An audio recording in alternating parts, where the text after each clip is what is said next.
네, 보병군 복음서 시간입니다. 자, 연결해서 읽겠습니다. 라반나가 성전에서 예수님을 보고 매혹되니라. 힐렌이 그에게 그 소년에 대하여 말하니라. 라반나가 나사렛에서 예수님을 찾아보니라. 그를 위하여 잔치를 베풀고 그의 보호자가 되어 브라만교를 공부하기 위하여 그를 인도로 데려가니라. 남부 인도의 오리사 지방의 왕자인 라반나는 유대인의 제례에 참석했었습니다. 라반나는 부유했으며 의로운 사람이었습니다. 그는 일군의 브라만 승려들을 이끌고 서양 세계의 지혜를 구하러 온 사람이었습니다. 어린 예수가 유대인 제사장들 사이에 서서 읽고 말하는 것을 보고 깜짝 놀랐습니다. 그래서 라반나가 예수는 누구이며 어디에서 왔으며 무엇을 하는 사람이냐고 물었을 때 힐렐이 대답했습니다. 우리는 이 아이를 멀리 하늘에서 내려온 샛별이라 부르고 있습니다. 왜냐하면 그는 생명의 빛을 가지고 와서 사람들이 걸어가는 길을 밝혀주어 그 백성인 이스라엘을 속죄하기 위하여 왔기 때문입니다. 그리고 힐렐은 그 소년에 대한 모든 사실과 그 소년에 대한 예언, 태어나던 날 밤의 경이로운 사건들, 마기교, 즉 조로아스터의 사제인 동방 박사들의 방문이라든가. 예, 여기서 마기교 그래서 가로해갖고 조로아스터교라고 나왔네요. 그러면은 그때 제가 여기 같이 하고 있는 니체의 짜라두자는 이렇게 말했다라고 해서 짜라두자가 누구가요? 바로 조로아스터교를 창시한 사람이다. 그죠? 그래서 그 내용과 같이 연결이 되네요.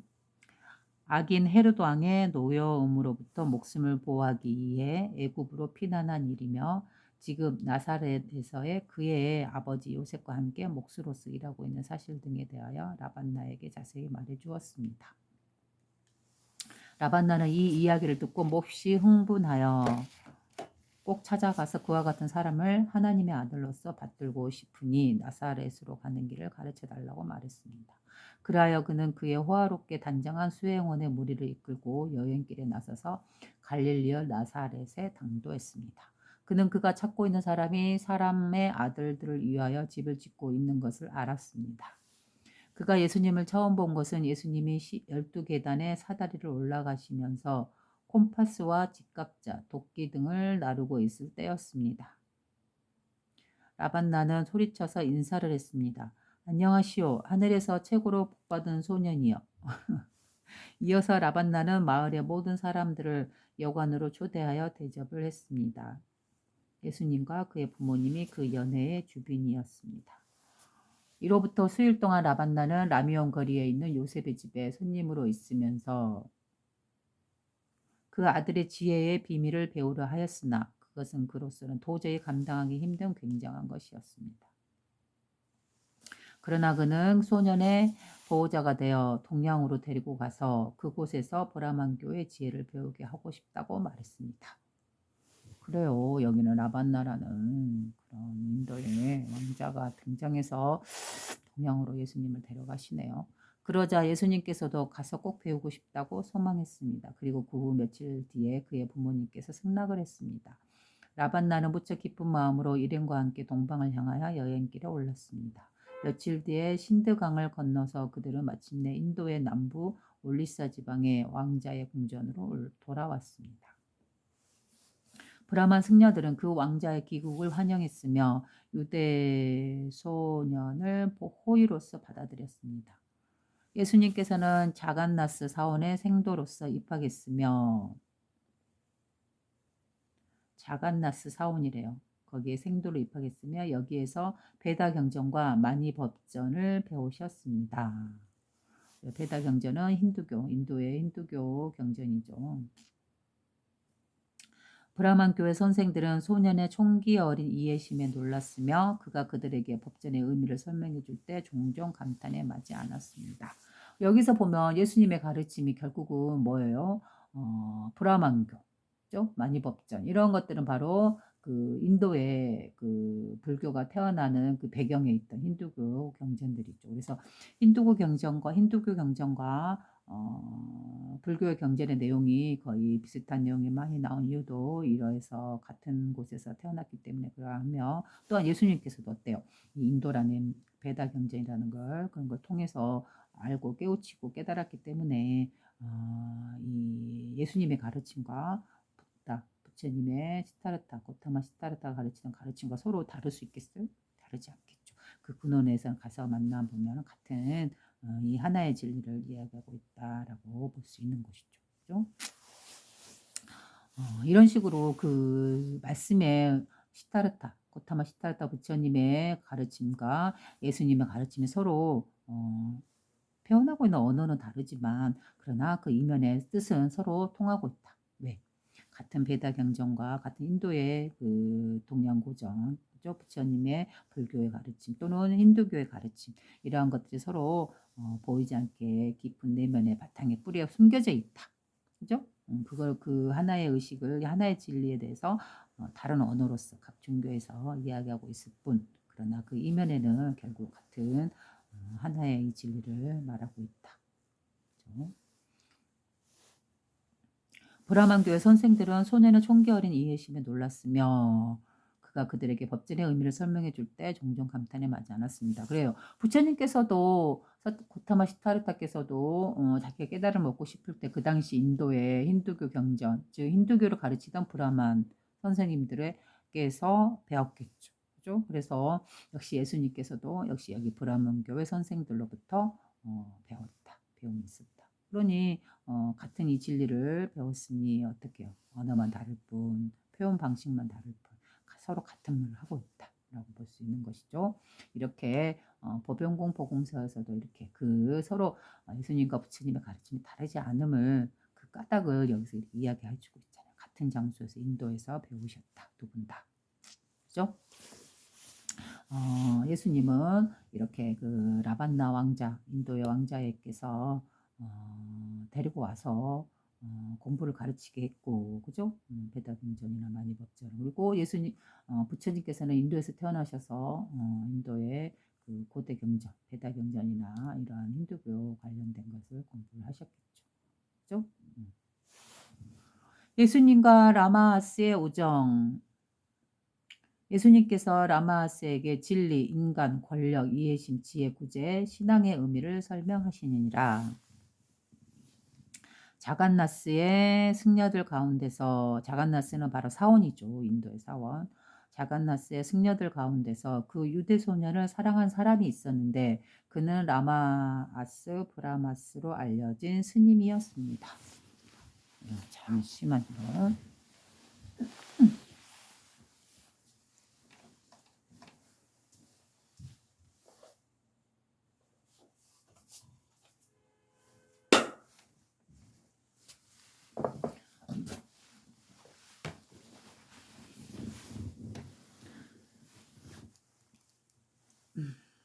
그리고 여기서 보면 예수님과 또 그 승려 스님과의 인연이 또 나오네요. 그죠? 예수님과 라마아스의 우정, 둘이 서로 사이가 깊은 우정을 나누셨나 봐요. 같은 사원에서 공부하면서, 그죠? 예수님께서 라마아스에게 진리, 그다음에 인간, 권력, 이해심, 지혜, 구제, 신앙의 의미를 설명하시니라. 자간나스의 승려들 가운데서 그 유대 소년을 사랑한 사람이 있었는데 예수님을 사랑한 사람이 있었는데 그는 라마아스 브라마스로 알려진 스님이었습니다. 어느 날 예수님과 라마아스가 호젓하게 자간나스 사원의 광장을 걷고 있을 때 라마아스가 물었습니다. 젊은 유대 선생, 진리란 무엇이라고 생각하십니까? 그러자 예수님께서 말씀하시기를 진리란 변화하지 않는 유일한 것입니다. 그렇죠? 유일한 것. 그렇죠? 유일하다라는 거는 뭐 이런 의미로 많이 기독교에서 해석되는 것 같아요. 이제 제가 짧게 생각하고 있는지 모르겠지만 약간 유일한 그러면 모든 신들은 다 잘못된 거고 우상숭배고 오로지 유일한 분, 이 하나님 한 분이다라고 말하는데 물론 이 말도 틀린 말은 아니에요. 그렇지만 유일한 하나님에서 유일한이라는 거는 청정한이에요. 독립된, 의지하지 않는. 그래서 이 여기서도 마찬가지로 지금 인도의 페다 경전이고 브라만교 도 있고 또 역시 여기처럼 자간나스르라는 사원도 있고 그래서 이 가르침의 이면에는 이 진례자를 표현할 때는 스스로 존재하는 자라고 해서 브라만교에서는 그거를 갖다가 브라흐마라고 해요. 브라흐마. 그래서 창조신이고 스스로 존재하는 자. 어디에도 의지하지 않고 홀로 독립적이다라는 건 홀로 순수하고 깨끗하고 청정하다. 어디에도 의지하는 것이 없다. 그죠? 바로 그러한 의미로서 유일한 하나님이라고 하는 거예요. 그래서 어떻게 보면 유일한이라는 거는 청정성이고 독립성이고 어디에도 의지하지 않는 이러한 의미로서 유일한이라는 뜻이에요. 오직 하나일, 유일. 그죠? 이 하나라는 건 바로 순수하고 청정한, 그죠? 때묻지 않는 이 의식. 어디에도 의지하지 않고 홀로 독립적으로, 홀로 스스로 존재하고 있는 홀로 청정한, 그죠? 어떠한 개념이나 사념에 인간의 관념에 의해서 물들지 않은, 그죠? 모든 세상에는 두 가지의 것이 있습니다. 그 하나는 진리이며 또 다른 하나는 거짓입니다. 진리란 있는 그대로의 것이며 거짓이란 있는 것처럼 보이는 것입니다. 진리는 유로 원인은 없으나 모든 것의 원인입니다. 그래요. 여기서 보면 모든 세상에는 두 가지의 것이 있습니다. 그 하나는 진리고요. 또 다른 하나는 거짓입니다.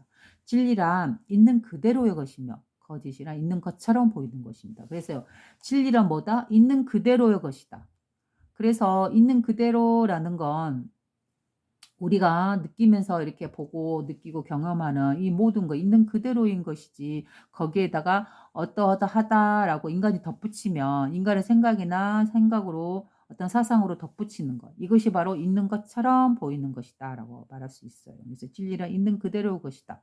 있는 그대로라는 것은 또 다르게 보면은 있는 그대로 비추는 건 뭐예요? 거울이죠.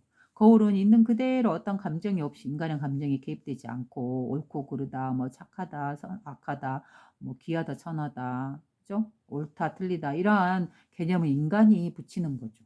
그래갖고 그런 것처럼 보이게끔 만들죠. 이게 바로 인간의 왜곡이죠. 인간의 생각으로 왜곡시키는 것을 있는 그대로로, 그죠? 어떤 감정을 편입시켜서 이렇다 저렇다 하라고 왜곡시키는 것이죠. 그래갖고 그런 것처럼 보게끔 만드는 것이죠. 이게 왜곡이죠. 하지만 진리는 있는 그대로래요. 있는 그대로 보고 있는 그대로 알아차리는 것. 거울과 같은 의식인 것이죠. 있는 그대로 모든 상황을 보고 알아차리고 있을 뿐 그 상황에 대해서 어떠한 좋고 그르면 어떠한 언어나 어떤 관념이 개입돼서 이렇다 저렇다고 판단 내리지 않는 것이죠. 그게 바로 있는 그대로 보는 것이며 있는 그대로의 진리의 모습인 것이죠. 그래서 진리란 있는 그대로의 것이며 거짓이란 있는 것처럼 보이는 거다. 그렇지 않는데 이거는 기쁘다, 이건 슬프다, 이건 행복이다, 이건 괴로움이다, 이거는 귀한 거다, 이건 선한 거다, 이건 선하다, 이건 악하다, 이건 옳다, 이건 틀렸다. 그죠? 이런 식으로 그러한 것처럼 보는 것, 분별해서 보는 것. 그죠? 이거는 거짓이라는 것이죠. 진리는 유로 원인은 없으나 모든 것의 원인입니다. 그래서 여기다가 유가 가로해 갖고 있을 유네요. 유. 그래서 이 한자 유가 아까 여기에 이 보병군 복음서에서도 나왔듯이 조로아스터교라고 해서 그 내용이 바로 니체가 쓴 짜라도자는 이렇게 말했다 해서 짜라도자가 바로 조로아스터교고 니체의 그 책 짜라도자는 이렇게 말했다 내용에서 보면 항시 시작하는 말이 뭐뭐 이야기하고 마지막에 짜라도자는 이렇게 말했다라고 하잖아요. 그래서 짜라도자의 가르침, 즉 조로아스터의 가르침이 사람들에게 잘못 인식되고 받아들여지고 있기 때문에 그것을 바로잡게 해주기 위해서 니체는 너희들이 믿는 그런 것이 잘못된 것이다. 외부에 신이 따로 있는 게 아니다. 바로 너 자신 내면에 있는 그 신성.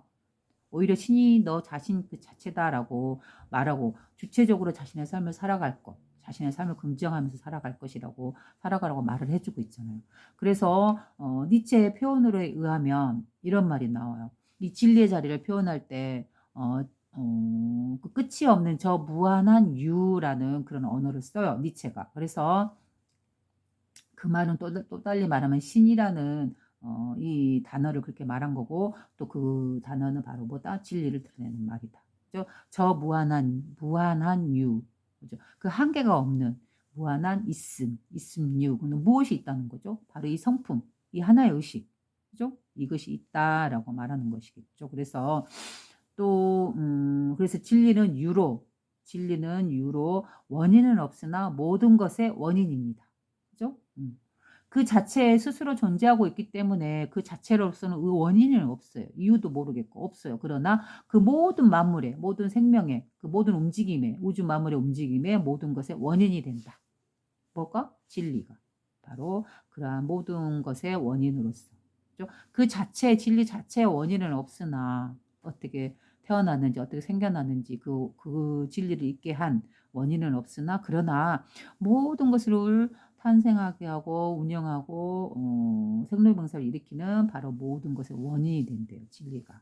그래서 그 하나의 의식에 의해서 펼쳐지고 있음이라는 그런 의미로서의 유고, 있을 유고, 그 다음에 이 유는 니체에서 표현되고 있는 저 무한한 유라고 나와 있어요. 그래서 좀 더 그 앞에 수식하는 단어가 좀 더 긴데 그걸 읽어드리면 좀 더 마음에 와닿을 수 있어요. 그래서 이 진리와 또 가로해갖고 유, 있음, 이거는 바로 무엇이 있다는 거죠? 바로 이 하나의 의식, 이 근원짜리. 그죠? 이것은 이때 마치 이 말은 이 말과도 같겠네요. 진리는 유로 원인은 없으나 모든 것의 원인이다. 그래서 모든 원인은 없으나 모든 것의 원인입니다. 원인이 없다. 이게 우리 불교에서는 또 이런 표현을 하잖아요. 그죠? 무주라고 하죠. 머무르되 머무름이 없다. 그죠? 바로 그런 말과도 같은 말이죠. 그죠? 그래서 원인은 없으나 모든 것의 원인이 된다. 그래서 스스로 존재하고 있으나 어디에도 의지하거나 무엇의 원인에 의해서 드러나는 건 아니고 오로지 스스로 있으나 홀로 독립하여 청정하게 있으나 그러나 그 모든 것의 원인이다. 그죠? 바로 이게 진리의 성품이다 라고 하죠. 그래서 여기서는 있을 유자를 쓰네요. 그 짜라도짠이 이렇게 말했다 해서도 이 진리를 있을 유자로 쓰더라고요. 그죠? 근데 또 여기서 보면 그 부처님께서는 시타르타 고타마 시타르타는 이렇게 말하죠. 유 있음이라는 거에도 치우치면 안 되고 그렇다고 해서 이게 없다. 진리란 뭐 신이라든 뭐 이런 게 없다라고 보는 이런 거 무에서도 벗어나야 돼요. 그죠? 있고 없음에서 벗어난 있는 그대로 보는 청정성. 그죠? 이렇게도 말하죠. 부처님께서는. 그래서 여기서는 있다라고 있을 유자로 이 진리의 성품을 드러냈다 그러면 또 부처님께서는 있음 또는 없음이라는 그 두 가지 견해에서 벗어난 청정한 안목으로 바라보는 그렇게 또 말도 하죠. 거짓이란 없는 것이시면서도 유의 명증을 나타냅니다. 그래, 거짓이란 없는 것이면서도 물음표 했네요. 무한 넣고도 물음표 해놓고 또 유의 명증을 나타냅니다. 네, 없으면서도 있다. 이 말이 마치 부처님의 말씀과도 좀 비슷한 것 같기도 하고요. 그죠?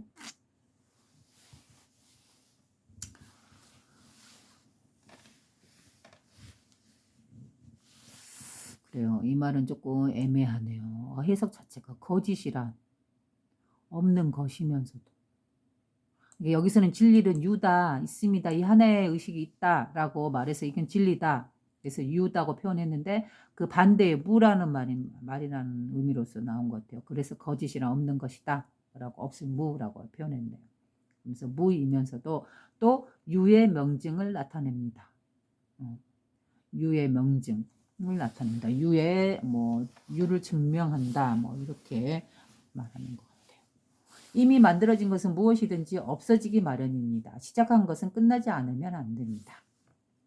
이미 만들어진 것은 무엇이든지 없어진다. 바로 이건 뭐죠? 예수님께서 말씀하신 이 말씀이나 부처님께서 말씀하신 무상이죠. 항상하지 않는다. 그죠? 만들어진, 드러난 모든 것은 항상하지 않고 없어진다. 변화한다. 이 말이죠. 시작한 것은 끝나지 않으면 안 됩니다. 사람의 육안으로 보이는 모든 것은 유의 명증이며 그래요. 사람의 눈으로 보이는 모든 것은 유의 명증이 돼요. 바로 이 유라는 거는 이 진리의 자리, 하나의 의식을 드러낸다. 그러면 이 하나의 의식은 무엇으로서 자신을 표현하고 있어요. 내가 있다는 것. 바로 보이는 모든 것이죠. 이 물질 세계, 그죠? 우주 만물, 모든 생명, 우리 인간을 포함해서 바로 이 보이는 모든 것. 이것에 있음으로써 명증이 된다. 그래요. 그래서 여기서 유라는 거는 드러나는 것, 보이는 모든 것은 유로 드러남으로 있음으로 인해서 명증으로 이걸로서 증명을 한다. 그죠? 그래서 예수님께서도 이 말씀을 하시잖아요. 하나님이라 바로 너 안에 있고 자신의 본래 성품 안에 있고 또 드러난 이 모든 것, 보이는 모든 것이다. 드러난 이 모든 세계다. 라는 말과도 같은 말이죠. 그래서 사람의 육안으로 보이는 모든 것은, 물질적인 모든 것은 바로 뭐의 증명이다? 바로 이 하나의 있음이라는 이 의식의 증거이다. 아무것도 아닌 무임으로, 또한 동시에 아무것도 아닌 무임으로 지나쳐 사라져 없어지게 마련입니다. 그럼 이제 유이면서 또한 아무것도 아닌 무임으로 해서 무해갖고 물음표를 써놨네요. 좀 이해가 안 되니까 이런 표현을 해놓은 것 같아요. 그렇죠? 사람의 육안으로 보이는 모든 것은 유의 명증이며, 이게 이 하나의 의식이 물질화되어서 드러낸 것, 눈으로 보이는 것, 이것이 확실한 눈으로 볼 수 있는 증거이며, 이 하나의 의식에, 그죠? 또한 아무것도 아닌 무다. 근데 해서 이 하나의 의식이 어떤 물질이나 형체나 모양이나 뭐 어떤 빛깔이나 맛이나, 그죠? 지을 수 있는 그 무엇이 아니죠. 없죠. 그래서 여기서 무라고 또 표현한 거예요. 아무것도 아닌 무다. 그러나 분명히 이 아무것도 아닌 이 무와 같은 이 의식이, 이 마음이, 이 하나의 의식이 바로 보이는 모든 것을 드러낸 증거가 된다. 그래서 이 하나의 의식이 드러난, 이 하나님이 드러난 모습은 무엇이다? 바로 이 세상 만물이다. 모든 생명이다. 그죠? 그래서 사람의 육안으로 보이는 모든 것은 있음의 유의 증거이며, 드러난 것의 증거이며, 그다음에 아무것도 아닌 무의이므로, 그다음에 형체가 있는 것도 아니고 어떤 뭔가의 어떤 모습으로 존재하는 것도 아니고, 그 하나의 의식은 드러나지 않는, 보이지 않는 곳에서의 질서라 있잖아요. 그러므로 지나쳐 사라져 없어지기 마련이다. 드러난 모습, 이 물질계를 유라고 한다면, 또한 이 유가 만물을 드러냈지만 이 하나의 의식이 그러나 정작 그 자신은 무죠. 어디에 있는지도 모르겠죠. 그러나 단지 그 증거는 뭐다? 이 드러난 물질 세계다. 왜? 이 하나의 의식이 바로 창조해낸 물질 세계이기 때문에. 우리의 눈에 보이는 것은 단지 에테르가 진동하는 동안만 현상적으로 드러나 보이는 것에 대한 반영의 표현이므로 상태가 변하면 눈에 보이는 것은 사라져 버립니다. 우리 눈에 보이는 것은, 우리 물질 세계는 단지 에테르가 진동하는 동안만 현상적으로 드러나 보이는 것에 대한 반영의 표현이다. 그래서 상태가 변하면 눈에 보이는 것은 사라져 버립니다. 그래서 물질 세계도 에테르라는 이 작은 원자와 같은 그런 물질들이 서로 모이고 모여서 그것들이 진동하는 모습으로 이 잠깐의 현상적으로 드러나 보이는 것에 불과하다. 물질 세계, 우리 몸, 모든 자연물은. 그래서 우리 눈에 보이는 것은 단지 에테르가 진동하는 동안만 잠깐의 현상적으로 드러나 보이는 것에 대한 반영의 표현이므로 이 상태가, 이 모습이 변하면 눈에 보이는 것은 사라져 버립니다. 성기란, 여기서 성스러운 기, 그래서 성령이라고 써놨네요. 성기란 진리이며 과거, 현재, 미래를 통하여 영원히 존재하는 것입니다. 그것은 변화할 수도 소멸할 수도 없는 것입니다. 그래서 이 하나님이라는 이 의식을 여기선 성기 또는 성령이라고도 표현한다. 같은 말이다. 성기란 진리이며 과거, 현재, 미래를 통하여 영원히 존재하는 것이다. 그렇죠? 여기 이 하나의 의식이 있음이라는, 지금 우리가 여러분들이 내가 여기 있지라고 하는, 여기 있지 하고 알아차리고 있는 이 의식, 이 의식이 바로 뭐다? 과거와 여기가 있고 현재도 지금이며, 또한 그 미래라고 부르는 그 자리도 바로 여기 있음, 여기 있지, 내가 여기 있지라는 이 의식, 이것을 통하여 과거, 현재, 또 미래가 서로 통하고 바로 여기 이 순간과 통한다는 것이죠. 그렇죠? 또한 동시에 영원히 존재하는 것이다. 그래서 이 말을 간단하게 저는 예전에 표현한 말이 있는데요. 영혼이란 곧 순간이고 순간이란 곧 영혼이다. 그래서 순간과 영혼은 서로 통하고 있다. 그래서 과거의 모습도 지금이요. 또 현재, 미래라고 하는 그것도 역시 지금이요.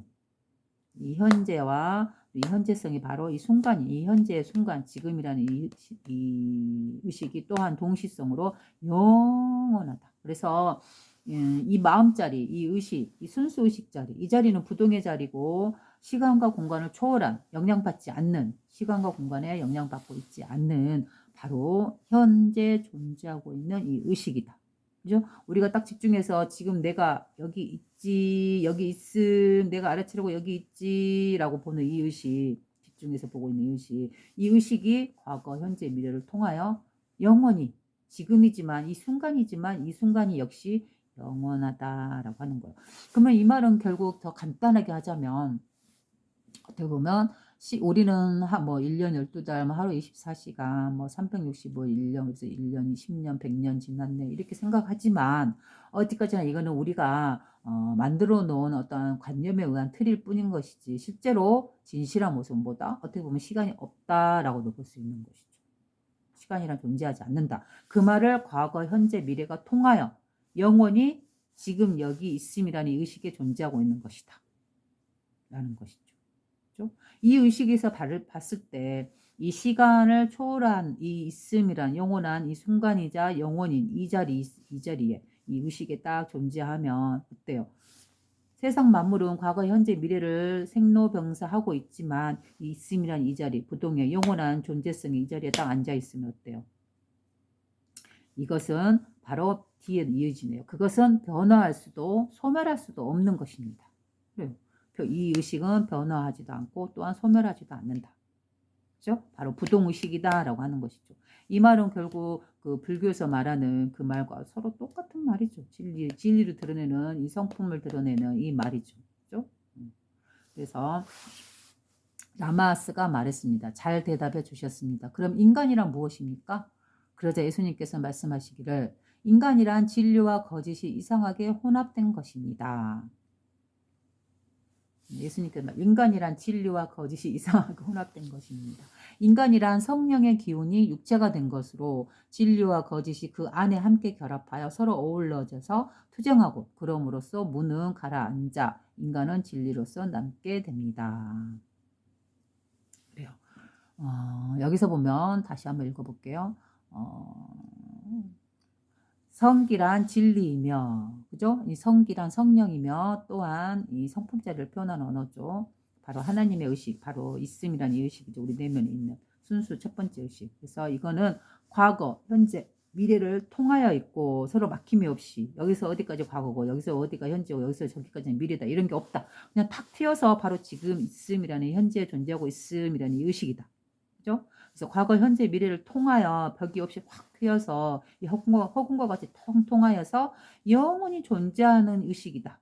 그죠? 지금이지만 이게 지금이란 순간이지만 이 지금이란 순간이 영원 속으로 존재하고 있는 상태. 즉, 이 말을 간단하게 하자면 순간이고 영원이고 영원이고 순간인.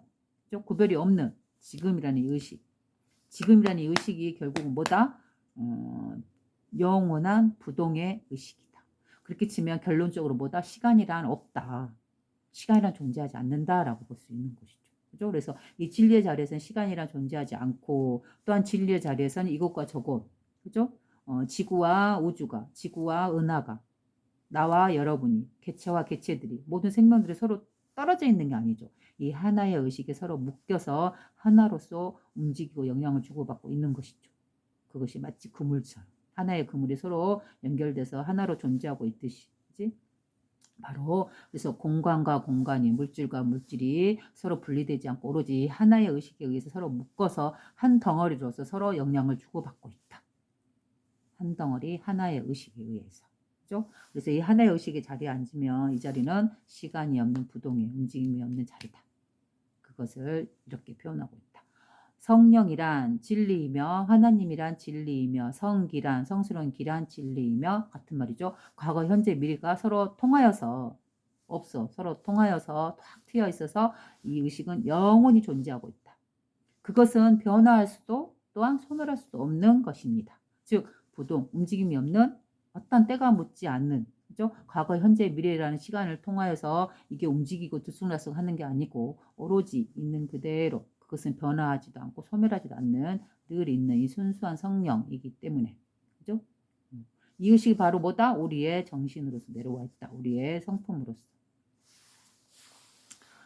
라마스가 말했습니다. 잘 대답해 주셨습니다. 그럼 인간이란 무엇입니까? 그러자 예수님께서 말씀하시기를 인간이란 진리와 거짓이 이상하게 혼합된 것입니다. 인간이란 성령의 기운이 육체가 된 것으로 즉 하나님의 성품이 기운이 육체가 된 것이다. 이것을 갖다가 하나님의 모습 형상대로 우리를 빚었다. 인간을 빚었다라고 말하는 것이죠. 그죠? 인간이란 성령의 기운이 육체가 된 것으로 그죠? 우리의 몸이란 성령의 기운이 우리의 몸을 만들었다. 태어나겠다라고 말하는 것이죠. 진리와 거짓이 그 안에 함께 결합하여 우리 몸 안에 함께 결합하여 서로 어울려져서 투쟁하고 그럼으로써 무는 가라앉아 인간은 진리로서 남게 됩니다. 그래서 서로 어울려서 투쟁한다라는 건 뭐예요? 우리 내면에, 우리 인간 내면에 머릿골에 우리는 분명히 아버지 하나님의 성스러운 기운, 성스러운 성품, 우리의 본래 성품 분명히 그게 내려오고 또한 그 성품이 만물을 드러내고 그죠? 아니 내 만물을 드러내고 또한 내 몸도 만들어냈죠. 그죠? 그래서 내 몸 안에 이 성품이 들어오고 또 이 몸을 갖게 되면서 어떻게 돼요? 이 6가지 감각이 우리는 드러나게 되는 것이죠. 보고, 느끼고, 맛보고, 감각하고, 듣고 그죠? 또 머리로 인식작용을 일으키는 이 모든 6가지 이러한 움직임들, 감각작용들 이러한 것들을 갖다가 이러한 6가지 감각작용과 또 아버지 성품의 이 부동의 청정의 이 성품이 서로 만나서 늘 싸우고 있죠. 그래서 서로 어울려져서 투쟁하고 라는 뜻이죠. 그래서 우리는 자기 내면의 양심에 이 아버지 성품살이가 있고 또한 6가지 감각이 휘둘리는 자기중심적인 욕심적인 그러한 성품도 2가지가 늘 우리 내면에서 투쟁하고 싸우고 있잖아요. 그죠? 문득 어떠한 재물을 봤을 때 재물을 훔치고 싶고 내 걸로 만들고 싶어요. 그런데 양심은 이야기하죠. 내면의 아버지 성품은 그래서는 안 되지. 너 것이 아니잖아. 하고 그죠? 이 2가지가 가지고 싶어. 그러면 안 되지라는 이 선한 의식과 가지고 싶다라는 욕심적인 탐욕적인 약한 이 마음이 서로 나의 내면 안에서 서로 싸우고 늘 투쟁하고 있죠. 이런 모습이 바로 인간의 모습이다. 그래서 인간이란 진리와 거짓이 이상하게 혼합된 것이다. 라고 말한 것은 진리는 우리의 내면의 양심이요. 아버지 성품의 말씀이요. 또 거짓이란 뭐예요? 이 6가지 감각에 욕심적으로 탐욕적으로 물들려 하는 이러한 상태. 그래서 인간이란 진리와 거짓이 이상하게 혼합된 것이다. 그죠? 그럼으로써 무는 가라앉아 인간은 진리로서 남게 됩니다. 여기서 이 말은 조금 이해가 안 되네요. 그러면서 무 그래서 이 없을 무자예요. 무는 가라앉아 인간은 진리로서 남게 됩니다. 알겠네요.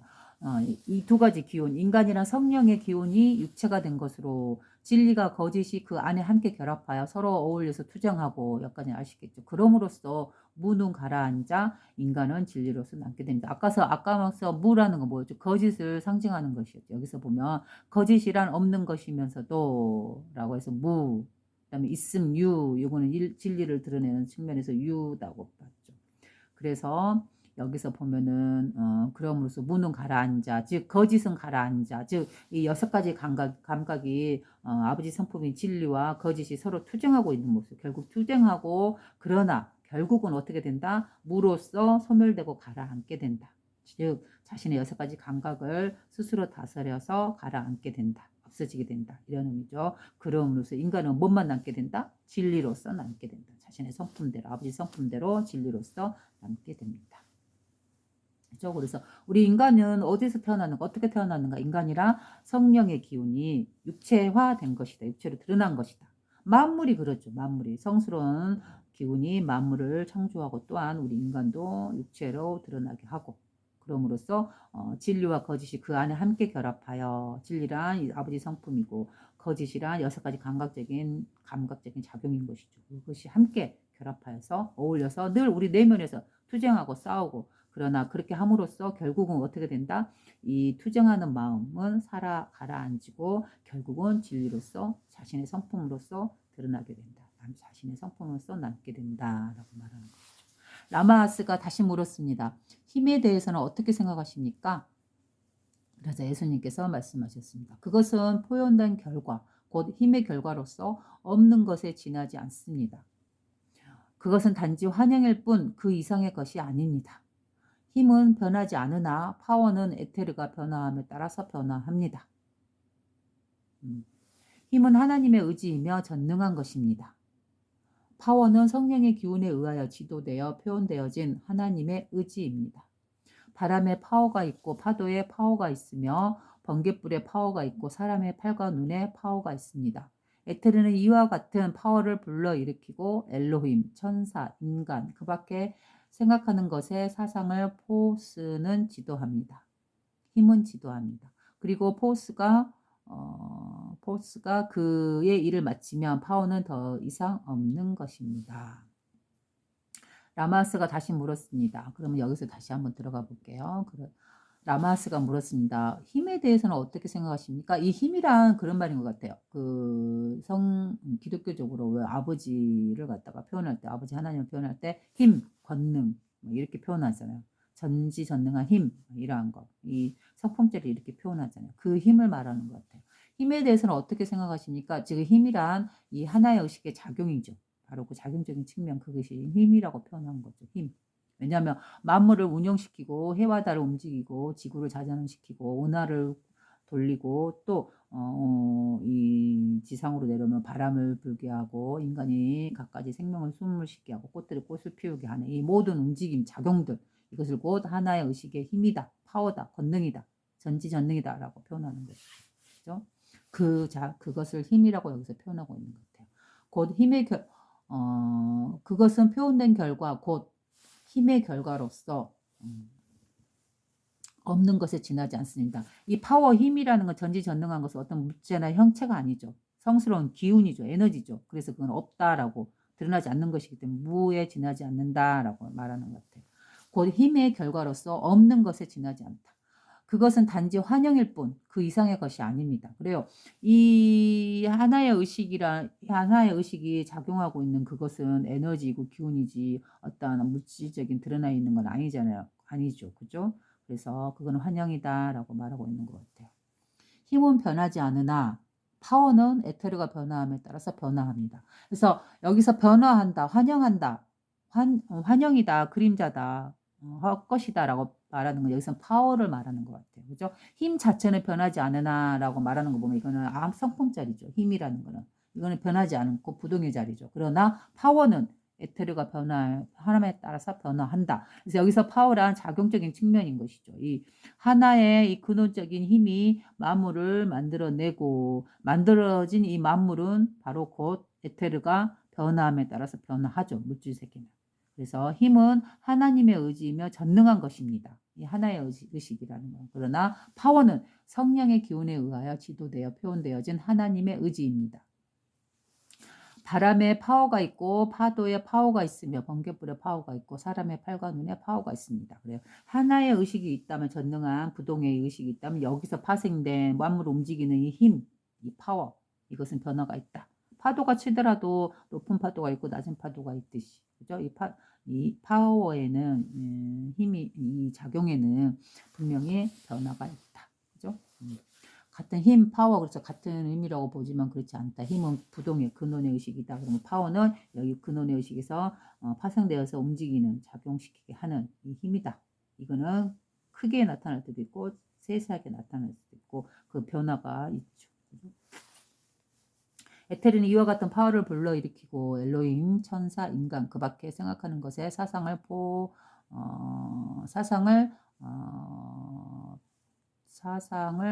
포스하는 지도합니다.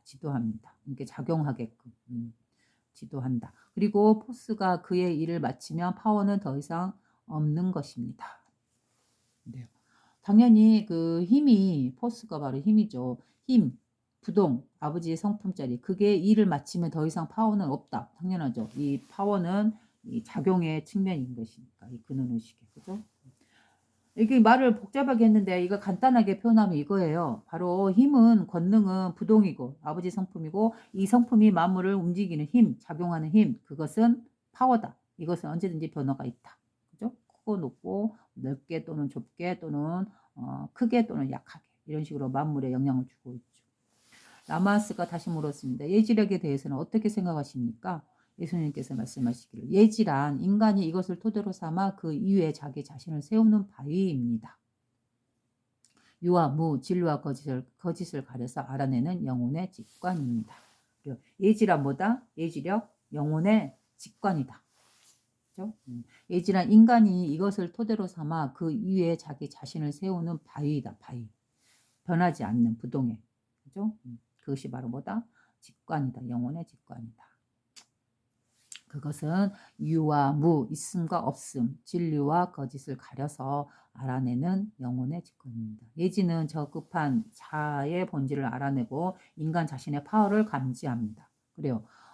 예지력이란 어떻게 보면 깨닫는 힘, 능력, 지혜를 보는 능력 뭐 이렇게 볼 수 있을 것 같아요. 예지력, 예지라는 말은. 그래서 예지는 저급한 자의 본질을 알아내고 즉 6가지 감각에 이거는 껍질일 뿐이다. 잠시 잠깐 존재했다 사라지고 마는 환영과 같은 것이다. 이것을 알아보는 것. 그죠? 예지는 저급한 이 자아를 본질을 알아내고 결국 인간이란 참된 모습보다 나의 참된 모습은 자신의 파워를 감지합니다. 인간 자신의 파워, 힘. 라마스가 다시 물었습니다. 지혜에 대하여는 어떻게 생각하십니까? 지혜란 쓸기 가려가지고 이렇게 놓네요. 그래서 예지력, 즉 깨닫는 눈, 직관, 영혼의 직관 뭐 이런 거는 뭐다? 저급한 자아의 본질을 알아내고 이 몸은 잠시 껍질이다. 이 6가지 감각이 휘둘리고 있는 이 껍질, 이 저급한 이러한 것의 본질을 알아내서 거기서 벗어나고 그 다음에 인간 자신의 파워를 감지한다. 나의 참된 힘은 어디서 나온다? 바로 힘, 권능, 이 하나의 의식 여기를 감지하게 된다. 라마스가 다시 물었습니다. 지혜에 대하여서는 어떻게 생각하십니까? 그러자 예수님께서 말씀하셨다.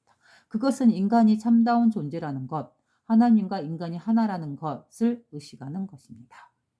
그래서 지혜는 무엇인가? 이렇게 공부를 통해서 말씀을 통해서 우리가 배워야 하는 것, 그것은 무엇입니까? 라는 말과 똑같은 것이죠. 그래서 바로 우리가 배워야 하는 그 지혜는 늘 예수님께서 말씀하시는 그 지혜는 어떤 것이냐? 그것은 인간이 참다운 존재라는 것. 즉, 이 껍질, 이 6가지 감각이 휘둘고 있는 이 작은 개체의 몸이라는 껍질에 갇혀있는 나가 참다운 모습이 아니다. 이건 어디까지나 껍질이고 잠시 있다가 버려야 되는 입고 버리는 옷과 같은 것일 뿐이다. 그러면 나라는 존재의 참된 모습은 무엇인가? 바로 하나님과 인간이 하나라는 것을 의식하는 것이다. 깨닫는 것이다. 바로 이게 예수님께서 말씀하신 참된 지혜의 말씀이다.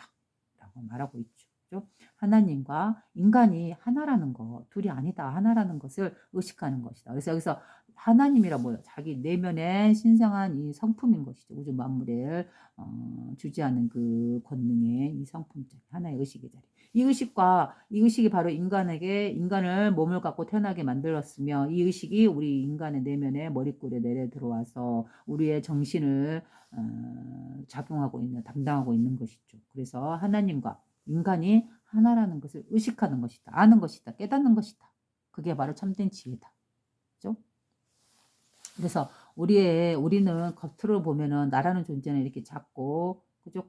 잠시 왔다 가는 껍질이고, 무상하게 변화하고, 6가지 감각에 우리는 부단히 휩쓸려가서, 괴롭기도 하고, 슬프기도 하고, 기쁘기도 하고, 때로는 이렇게 살아가지만, 자신의, 참된 모습은 뭐다?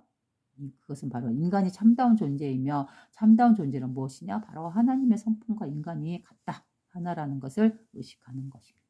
이거 보면 예수님께서 말씀하시는 것이죠. 보병공 복음서에서. 그래서 예수님께서 이렇게 천명하신 것이죠. 하나님과 인간이 하나다. 이 말은 결국 우리나라의 동학사상에서 보면 뭐 인내천인가요? 하늘이 사람이고 하늘이다 라는 말과 똑같은 말이죠. 서로 같은 말을 하고 있다. 그렇죠? 무는 무일 뿐이며 파워는 단지 환상일 뿐입니다. 그래요. 힘이라는 것은 단지 환상일 뿐이다. 이 근원의 부동의 의식에서 힘에서 권능에서 작용시키고 있는 만물, 세상 만물은 단지 잠깐 생겼다가 사라지는 것일 뿐이다. 이 작용성은. 그래서 이 작용하는 것은 환상이다. 즉, 이 우주 만물에 태어난 모든 생명들은 잠시 있다가 사라지는 환상일 뿐이다. 그럼 무엇이 진짜 참된 모습이냐? 이 만물을 있게 한 바로 하나님과 같은 이 주인 의식. 바로 이게 진짜 참된 모습이다. 이 모습이 바로 우리의 참된 진정한 자신이다. 천국과 땅과 지옥은 위나 주위나 밑에 있는 것이 아니고 단지 안에 존재하는 것입니다. 그래서 안에 존재한다는 뭐요? 자기 마음 안에 그 말이죠. 그래서 천국과 땅과 지옥은 위나 저 위에 하늘 어딘가에가 아니도 거기도 아니고 또 사람의 주변에 어디 다른 곳 다른 세계가 아니고 또는 그 밑에 지하에 그 무엇 어떤 세계가 아니고 단지 안에 존재한다. 어디? 우리의 마음 안에. 그죠? 우리는 우리의 마음으로써 천국도 만들고 지옥도 만드는 것이죠. 그죠? 자신의 삶에 대해서 자기가 어떻게 바라보고 어떻게 해석하고 판단 내리냐에 따라서 행복이다 불행이다 하고 판정 내리는 순간 행복이다 라고 생각하면 이곳이 천국이고 불행하다라고 생각하면 사는 곳이 바로 지옥으로 변화하는 것이죠. 그래서 단지 안에 존재한대요. 천국과 지옥은 결국 우리 내면의 마음의 작용을 뿐이다는 것이죠. 땅과 아니 천국과 지옥이라는 것은. 그죠? 이 세상과 자연과 만물 삶이라고 펼쳐지는 이 모든 것은 단지 객관적이죠. 어떠한 치우쳐져 있지 않죠. 우리의 감정이나 어떤 생각이나 때에 해석되지 않죠. 재해석되지 않죠. 있는 그대로의 모습, 있는 그대로 펼쳐내고 있는데 우리는 그 모습에 대해서 천국이다 또는 지옥이다, 슬프다, 기쁘다, 행복하다, 불행하다, 성공했다, 실패했다. 그죠? 이렇게 우리가 스스로 판단할 뿐, 그죠? 우리가 스스로 감정에 이입돼서 왜곡시킬 뿐 있는 그들의 사실을 받아들이지 못하고 그렇게 왜곡시킬 때 자신의 삶이 천국도 되고 지옥도 되는 것이죠. 그래서 단지 천국과 지옥은 안에 존재하는 것뿐이다. 우리의 마음 안에. 그것은 유의 빛 안에서 무가 되어 하나님이 일체의 것이라는 사실을 의식하는 것입니다. 그래서 여기서 유의 빛이라는 건 뭐예요? 하나님의 성품이죠. 이 빛. 그 안에서 무가 되어 없을 무. 곧 이 무라는 거 곧 사라지고 생멸하는 생겼다 사라지는 그 무가 되어 하나님이 일체의 것이라는 사실을 의식하는 것입니다. 일체의 것. 모든 것. 여기서 올이라고 써놨네요. 일체. 일체라는 건 뭐예요? 일체 모든 것을 말하는 거예요. 모든 만물, 모든 생명. 즉 우주 자체인 것이죠. 그죠? 이것이 바로 하나님이다. 하나님이란 일체의 모든 것이다. 라는 사실을 의식하는 것이다. 그래서 예수님께서 그렇게 말씀하신 하나님이란 존재는 뭐다? 일체의 모든 것이다. 올. 그죠? 그래서 어떤 신적인 존재가 따로 있는 게 아니다. 물론 우리가 아직 보지 못하고 알지 못하기 때문에 실제로 우리 지구가 아닌 다른 행성에 우주의 다른 행성에 살고 있는 또 다른 인간적인 그런 존재로서 외계인이지 한마디로 존재로서 우리보다 뛰어난 문명과 뛰어난 정신 문명, 뛰어난 과학 기술을 가지고 있는 그죠? 우리보다 더 많이 발전되어 있는 그러한 존재들이 사는 그런 것도 있을 수는 있죠. 우리가 아직 보지 못하고 알지 못하기 때문에 이런 존재들도 얼마든지 있을 수 있는 것이죠. 그러나 그 존재들 또한 이 우주 만물을 창조할 수 없는 것이죠. 그죠? 그들 또한 이 하나님의 창조물 안에 이 우주라는 곳 안에서 존재하고 있는 것이죠.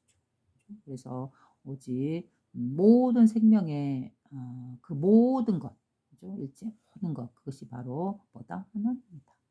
또 이렇게 보면 하나님의 일체라는 것, 일체의 모든 것이라는 것, 이렇게 봤을 때 이 사실을 의식하는 것입니다. 라고 말했을 때 예수님께서 이 말은 결국 우리나라에서도 고대부터 내려오던 이 자연 만물을 신성시 여기고 자연 만물을 숭배하던 하다못해 그 마을의 나무에 절을 하고 바위나 돌에도 절을 하고 하는 이 모든 의식들, 그죠? 이것이 바로 뭐예요? 하나님이란 곧 일체의 모든 것이라는 사실을 의식하고 그거에 대한 경배로서 신앙으로서 그런 행위를 했던 것이죠. 이러한 우리의 문화를 서양에서 들어온 이런 기독교라는 그런 이름으로 미신이다라고 이렇게 아래 것을 내려보는 그러한 역사적인 일들이 있었잖아요. 근데 우리는 그것이 잘못된 것이다. 실상 예수님께서 가르치신 즉 기독교에서 말하고 있는 하나님이란 일체의 모든 것이다. 라는 이 사실을 의식하는 것이다. 라고 말했을 때 우리가 가졌던 그런 우리들의 전통 문화하고도 절대 다르지 않다. 똑같은 말을 하고 있다. 라마스가 물었습니다. 그러면 신앙이란 무엇입니까? 신앙이란 무엇입니까? 대하여 말씀하시기를 신앙이란 하나님과 인간이 전능하다는 것을 확증하는 것이며 사람이 신적인 생활에 도달할 것을 확증하는 것입니다. 바로 사람이 뭐다? 신적인 생활에 도달할 것을 확증하는 것이다. 그게 바로 믿음이다. 라고 말하는 것이죠. 그죠? 외부의 어떤 신성한 어떤 존재, 이런 몸을 갖고 있는 신성한 어떤 능력 좋은 하나님, 다른 세계에 있는, 천국에 있는 이런 걸 믿는 것이 신앙이 아니다. 예수님은 분명히 말하겠죠. 그죠? 라마스가 물었습니다. 그러면 신앙이란 무엇입니까? 믿고 추앙한다는 건 무엇입니까? 라고 물어봤을 때 그거에 대해서 말씀하시기를 신앙이란 하나님과 인간이 전능하다는 것을 확증하는 것이며 즉 인간과 하나님이 서로 같다. 왜? 이 하나님의 성품이 그대로 인간을 빚고 우리의 내면의 정신으로서 내려와서 우리의 양심에 우리의 청정한 의식으로서 늘 함께하고 있기 때문에 그렇기 때문에 하나님과 인간이 서로 전능하며 또한 같다라는 것. 그것을 확증하는 것이 바로 믿는 것이 확실히 증거하고 믿는 것이 바로 신앙이며 또 사람이 신적인 생활에 도달할 것을 확증하는 것이다. 당연히 이제 우리가 이 6가지 감각에서 벗어나고 깨어나서 이 하나님의 신성한 성품이 우리 내면에 우리의 참된 모습으로서 존재하고 있다라는 걸 알고 깨달았을 때 어떻게 될까요? 사람이 신적인 생활을 하게 되겠죠. 그죠? 신적인 생활에 도달할 것을 확실히 증거하는, 확증하는 것이다. 그게 바로 믿음이라는 것이고 신앙이라는 것이죠. 그죠? 그래서 그렇게 치면 기독교에서 말하는 믿음, 신앙이란 뭐예요? 외부의 어떤 신을 믿고 믿는 것이 아니죠. 그죠? 바로 자기 내면에 신성한 성품이 있음을 알고 그걸 확증하고 또한 그 성품대로 우리가 그러한 삶을 그러한 생활에 도달할 것 그렇게 살아갈 것을 확증이 증거하는 확실하게 믿는 것 바로 이것이 신앙이다 말하는 것이죠. 그래서 외부의 어떤 신을 믿고 거기에 종속되어서 갈구하고 바라고 원하는 그런 삶이 아니다. 오히려 기독교에서 말하는 신앙이란 뭐다? 예수님이 말하는 자기 내면의 신성을 알고 보고 이 신성한 성품을 부여내는 삶에서 바로 이것이 신앙이다. 라고 말하는 겁니다. 구원이란 인간의 마음에서 하나님의 마음으로 올라가는 사다리입니다. 그래요. 구원이란 인간의 마음에서 하나님의 마음으로 올라가는 사다리입니다. 당연하죠.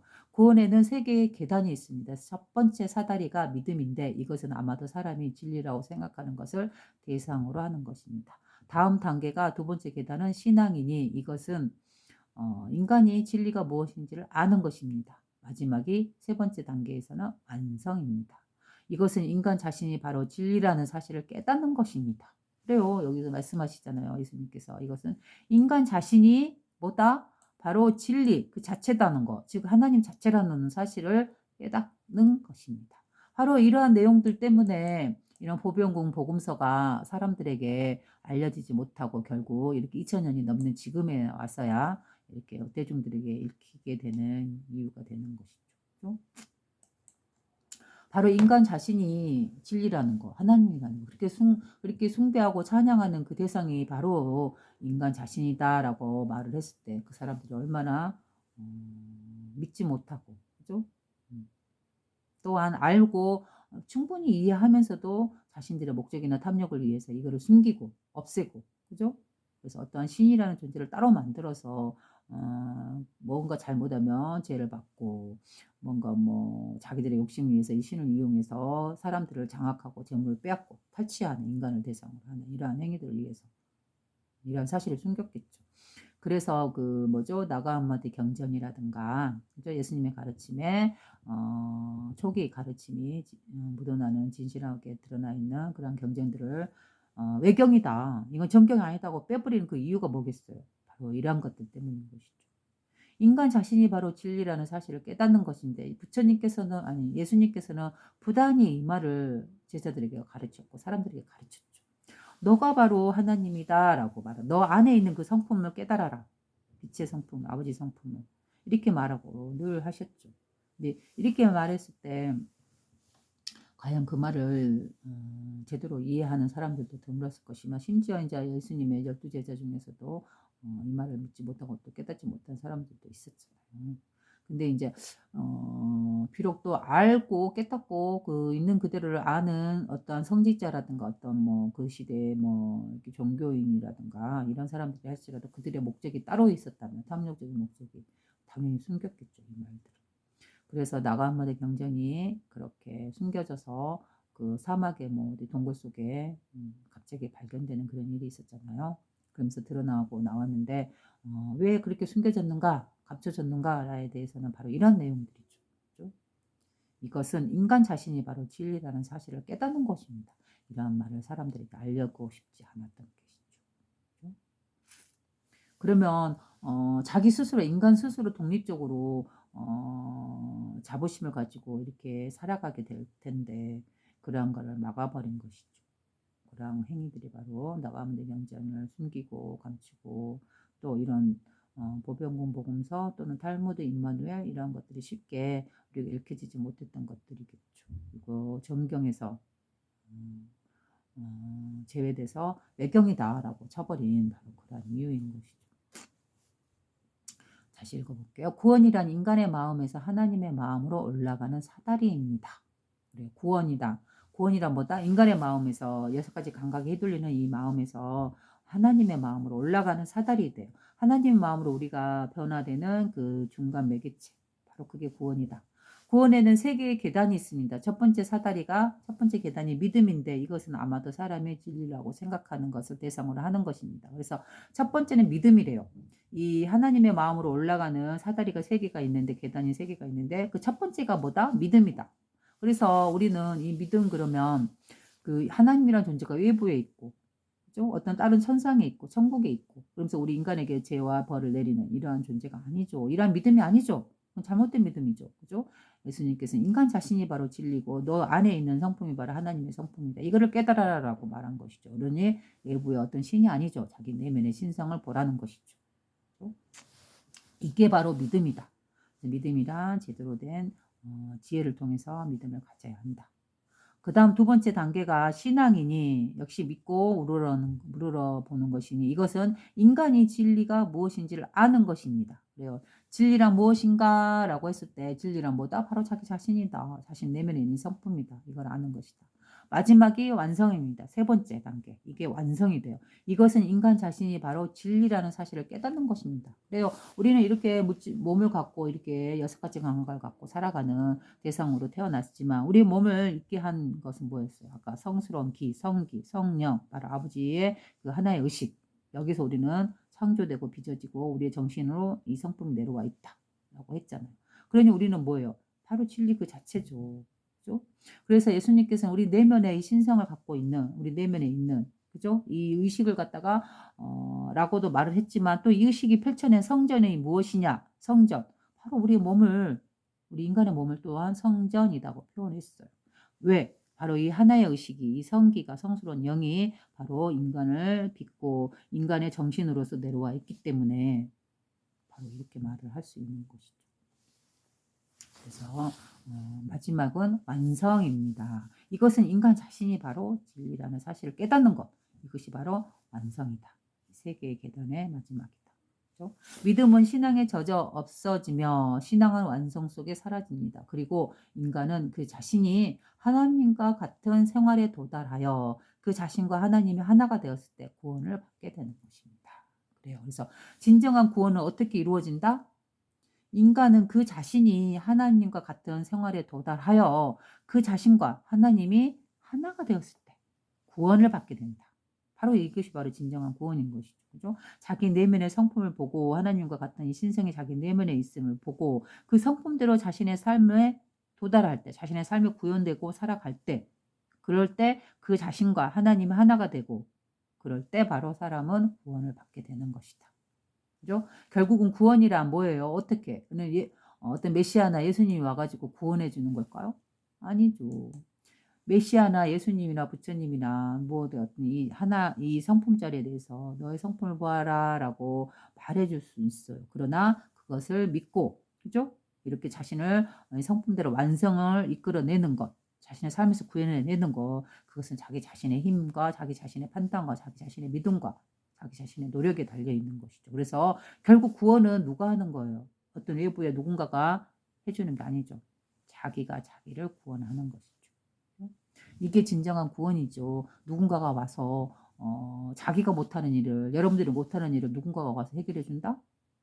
어떻게 보면 외적인 일이라든가 무슨 성과가 드러나는 그러한 일은 해줄 수는 있겠죠. 어느 누군가가. 하지만 자기 내면의 이 마음을 보고 자기 내면의 마음을 다스리는 거, 결국 그래서 자기 자신의 마음이 하나의 빛, 이 신성한 빛으로 되돌리는 것. 이것은 외부에 누가 해줄 수 없어요. 오로지 자기 마음은 누가 다스릴 수 있어요? 자기 자신밖에 없죠. 그래서 자신을 구원할 수 있는 자는 누구다? 바로 자기 자신이다. 그죠? 우도라카의 가르침, 수두라와 바이샤의 사이에 있는 예수님과 라마스 베나레스에서 의사 우도라카의 제자가 되니라. 그래요. 그래서 라마스라는 스님과 서로 우정을 나누는 사이가 되었고 가르침을 주고받는 사이가 되었고 근데 여기서 또 한 명이 드러나죠. 의사인 우도라카라는 사람의 제자가 된대요. 그래서 우도라카의 가르침을 받나 봐요. 수드라와 바이샤오 사이에 있는 예수님과 그 인도 시대의 그 신분이죠. 이게 신분이죠. 수드라 바이샤 사이에 있는 예수님과 라마스 베레나스에서 의사 우도라카의 제자가 되니라. 예수님과 그의 친구 라마스는 오리사 지방의 모든 고을을 돌아다녔으며 겐지즈강 주변의 골짜기를 차례로 방문하여 수드라와 바에샤 및 교사들로부터 수드라란 제4의 노예계급이래요. 바에샤는 제3의 평민계급 및 교사들로부터 지혜를 배우고자 하였습니다. 그래요. 그래서 예수님께서는 그의 그 라마스라는 그 승려 스님과 함께 오리사 인도의 남부지방 오리사 지방의 모든 고을을 돌아다녔으며 겐지스강 주변의 골짜기를 차례로 방문하여 수드라와 바에샤 및 이게 낮은 계급들 노예 계급과 평민 계급들에게서도 배움을 얻었다. 그죠? 및 교사들로부터 지혜를 배우고자 하였습니다. 겐지스강가의 베나레스는 문화와 학술이 발달된 도시여서 베나레스. 두 사람은 며칠 동안 체류했습니다. 예수님께서 인도의 의술을 배우고자 하여 의술이란 사람을 고치는 것이죠. 인도에서 으뜸가는 의술을 지닌 우도라카의 제자가 되었습니다. 우도라카는 물, 식물, 흙, 더위와 추위, 햇빛과 그늘, 빛과 어둠의 용법을 가르쳤습니다.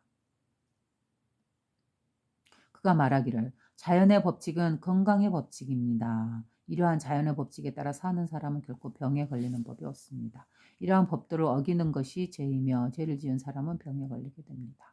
이러한 법칙에 순종하는 사람은 신체의 모든 각부가 균형을 유지하게 되어 이에 의하여 참다운 조화가 이루어지게 됩니다. 부조화가 병인 방면에 조화는 건강입니다. 그래, 조화로움이 바로 건강이다. 인간의 모든 신체 부분에서 조화를 이루게 하는 것이 의학이며 이것으로 건강이 보장됩니다. 그래요. 인간의 모든 신체 부분이 서로 조화를 이루게 하는 것, 이것이 바로 약이다. 인간은 현악기와 같아서 그 줄이 너무 느슨하거나 너무 팽팽하게 되면 악기는 정상적인 소리를 내지 못하듯 인간은 병이 들게 됩니다. 그래서 이 말과도 똑같이 고타마 시타르타 부처님께서도 역시 중도를 표현했죠. 그죠? 그 줄이 너무 느슨하거나 너무 팽팽하게 되면 악기는 정상적인 소리를 내지 못하듯 역시 마찬가지로 인간이 자신의 내면의 마음을 너무 팽팽하게 잡아당기거나 그죠? 너무 강압적이고 막 비판적이고 그죠? 자기 혐오적이고 이렇게 하면 어때요? 우리는 마음의 병이 생기죠. 그러면 마음의 병은 곧 육신의 병으로 움직이게 되죠. 그 다음에 또는 또 너무 느슨하게 만들어 놓는다라는 거 뭐예요? 자기의 삶을 너무 게으르게 하고 태만하게 하고 그죠? 또는 막 그렇게 감각적인 삶에 너무 빠져서 그렇게 살아가는 모습 그죠? 자기를 내팽개치고 이런 것을 바로 느슨하다라고 하는 것이죠. 그래서 이러한 삶은 결국 뭐예요? 자신의 삶을 냄새나고 오염시키는 부패시키는 그런 행위가 되겠죠. 그래서 너무 느슨하거나 너무 팽팽하게 잡아당기는 것 이러한 것들은 뭐다? 정서적인 소리를 내지 못하게 만들듯 인간 또한 병이 들게 됩니다. 한편 자연계에 있는 모든 만물은 모름지기 인간의 요구에 부응할 수 있도록 되어 있으므로 모든 것이 의료의 비약으로 발견됩니다. 그래요.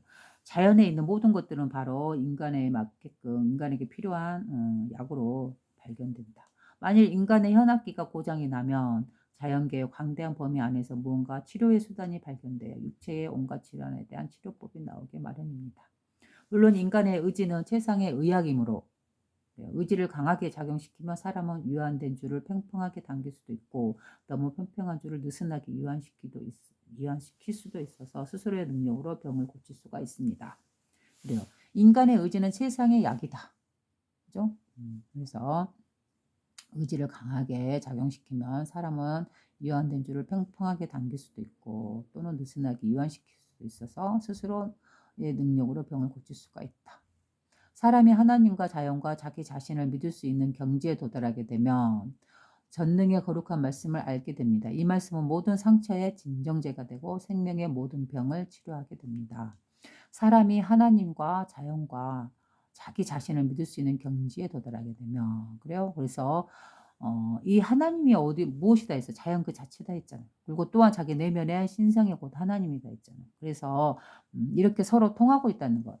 자신과 이 하나의 성품과 이 모든 만물이 서로 분리되어 있지 않다. 조각조각 독립적으로 쪼개져 있는 개체가 아니다. 서로 연결되어 있다. 그죠? 이렇게 이러한 경지로서 자신을 믿을 수 있는 경지에 도달하게 되면 전능의 거룩한 말씀을 알게 되면 진리의 말씀을 알게 되면 또한 이 말씀은 모든 상처의 진정제가 되고 생명의 병을 치료하게 됩니다. 그래서 우리의 모든 병은 결국 육신의 병이라는 것은 결국 어디에서 시작되는 걸까요? 바로 마음이고 정신이죠. 그죠? 여기서부터 잘못 인식하고 잘못 판단 내리게 됨으로 인해서 우리는 모든 감정을 만들어내고 그 감정 안에 갇히게 되고 결국은 그게 병을 만들게 되고 몸을 육신을 상하게 만들죠. 그죠? 치료인이란 신앙심을 불어넣을 수 있는 사람입니다. 입은 사람의 귀에다 들려주기는 하지만 영혼은 영혼에게 이야기하는 영혼에 의하여 전달됩니다. 그래서 말로 하는 이 입, 소리를 내는 이것은 사람의 귀에다 들려주긴 하지만 소리가 나게 해주긴 하지만 영혼이라는 것은 영혼에게 이야기하는 영혼에 의하여 전달됩니다. 그죠? 우리가 이 영혼에 병이 들면 어떻게 할까요? 바로 영혼에게 이야기해서 영혼이 치료가 되게 해야 되는 것이죠. 그죠? 그래서 영혼은 영혼에게 이야기하는 영혼에 의하여 전달됩니다. 영혼이 위대한 사람은 힘이 있는 사람입니다. 즉 정신이 위대한 사람이죠. 자신의 성품자리를 보고 성품대로 자신의 6가지 감각에 휘둘리지 않고 그렇죠? 선하게 살려고 노력하는 사람, 이러한 사람이 영혼이 위대한 사람이죠.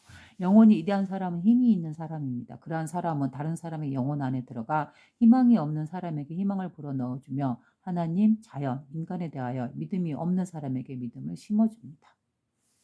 그래서 여기서도 보면 알다시피 그 의사라는 사람이 그죠? 단지 이 몸의 병을 가르치는 걸 말하고 있지 않죠. 바로 우리의 영혼의 병이 든 것을 치료하게끔 지금 이야기하고 있죠. 그래서 저도 예전에는 의사 그러면 단지 이 몸을 고치는 사람 이 정도로만 생각했는데 그건 짧은 생각이고 의사란 뭐다? 바로 자기 내면의 이 마음의 정신의 영혼의 이 병을 고치는 걸 바로 의사라고 한다. 그죠? 그래서 의사 그러면 보통 이 몸만을 보는 게 아니다. 고치는 사람이 아니라 그 사람의 마음과 영혼과 정신을 함께 치료한다. 그죠? 이렇게 봐야 되는 것이죠. 보통 평범한 인생의 길을 걸어가고 있는 사람들에게 공통되는 만병통치약은 없습니다. 그래요. 평범한 인생의 길을 걸어가고 있는 사람에게는 통치약, 병을 치료할 수 있는 약은 없죠. 그죠? 평범한 인생에 살면 사람들은 괴롭거나 어떤 이 괴로운 곳에서 벗어나고 싶어 하는 그러한 만병통치약 같은 것이 필요가 없죠. 그죠? 부조화를 불러일으키고 사람들을 병들게 하는 것은 그 종류가 수없이 많으며 현악기를 잘 조율하여 인간을 건강하게 하는 방법도 없고 종류가 천차만별입니다. 그래요. 부조화, 내면의 마음의 부조화를 불러일으키고 마음의 투쟁, 갈등, 그죠? 번민, 고뇌, 탐욕, 그죠? 이러한 모든 부조화를 이렇게 일으키는 것은 즉 사람들을 병들게 하는 것이죠. 이게 바로 그것은 종류가 수없이 많다. 그죠? 다양한 원인과 이유가 있는 것이죠. 현악기를 잘 조율하여 자신의 몸과 마음을 잘 조절하여 인간을 건강하게 하는 방법도 그 종류가 천차만별입니다. 어떤 사람에게는 약이 되는 것이 또 다른 사람에게는 독이 될 수 있으므로 어떤 사람은 다른 사람을 죽일 수 있는 것에 의하여 병이 나을 수 있는 것입니다. 그래요. 어떤 사람에게는 약이 되지만 또 다른 사람에게는 독이 될 수도 있는 것이죠. 그래서 약이란 그 사람의 증세에 따라서 처방하는 것이지 모든 사람을 똑같은 약으로 처방할 수는 없는 것이죠. 사람마다 다 병이 다르듯이. 바로 이런 것은 또 그런 걸 볼 수 있죠. 공자가 제자들이 찾아와서 이렇게 물을 때마다 뭐 그 자로면 자로의 성품을 보고 자로는 좀 더 과격하고 좀 약간 뭐랄까 나색이 좋아하고 활동성이 강하기 때문에 그런 사람이 이 진리의 자리에서 물어봤을 때는 좀 더 신중하고 좀 더 생각을 많이 하고 자기의 마음을 돌아볼 수 있는 여유로움 그런 걸 이야기해 줬을 것이고 그러한 성품의 진리를 말해 줬을 것이고 또 그 반대 성향을 가진 사람이 물어봤을 때는 좀 더 적극적으로 나아가기를 바라는 그래서 제자들이 질문을 했을 때 각기 그 제자의 성향에 따라서 진리의 성품을 다르게 말해 줬듯이, 즉 제자가 갖고 있는 어떤 한 성품이 너무 한쪽으로 치중되어 있으면 그 성품을 바로잡을 수 있게끔, 중을 잡을 수 있게끔 가운데로 본성의 성품을 유지할 수 있게끔 그 지나친 부분을 제거해 주는 그러한 식으로 대답을 해 주죠. 그래서 다들 물어봤을 때 다르게 대답한 이유가 바로 이러한 의미가 있는 것이죠. 그죠? 사람마다 걸려 있는, 집착하고 있는 그것이 다 다르기 때문에 그거 집착에서 풀려나게 하기 위해서는 다양한 약을 처방할 수밖에 없다. 즉 사람마다 다양한 처방을 할 수밖에 없다. 바로 그 말이죠. 그래서 어떤 사람에게는 약이 되는 것이 또 다른 사람에게는 독이 될 수 있으므로 어떤 사람은 다른 사람을 죽일 수 있는 것에 의하여 병이 나을 수는 있는 것입니다.